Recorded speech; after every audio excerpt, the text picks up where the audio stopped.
честь празднования Дня народного единства во Владикавказе, как и во многих других регионах страны, стартовала акция «Ночь искусств». Национальный музей первым распахнул свои двери для посетителей. Культура действительно объединяет. Многие молодые люди отдают предпочтение посещению кинотеатров или модных кафе, но провести свободное время интересно можно не только там. Я хочу подчеркнуть, что в этих акциях, именно вот в организации этого мероприятия участвует именно молодежь. Именно молодые ребята показывают мастер-класс, как вы видите, именно молодые проводят дефиле, и они, приходя в музей, видя вот эти образцы народного творчества, которые мы бережно храним, они понимают, что они причастны к своей истории и что именно они несут эту историю в будущее. Показать, как сохранилось культурное наследие осетинского народа – главная задача организатора выставки. Всех, кто пришел в этот день в музей, ожидал мастер-класс по золотному шитью и плетению платков. Этому редкому и подзабытому на сегодня народному промыслу обучает Залина Даурова. Чтобы сплести нормальный большой платок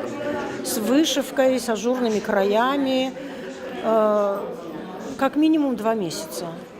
Это если работать каждый день, часа по 3.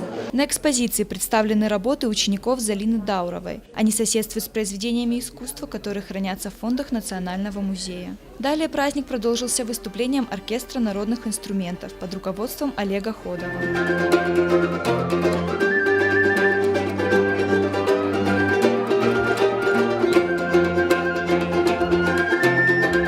Ночь искусств украсили студентки Владикавказского швейного лицея. Девушки продемонстрировали национальные костюмы, которые пошили сами. К акции «Ночь искусств» присоединились и другие музеи – Владикавказа, Ордона, Дигары, Моздока. В течение нескольких дней в них пройдут мастер-классы, выставки и конкурсы. Ангелина Васильева, Ацамаз Шипшев, Осетия ТВ.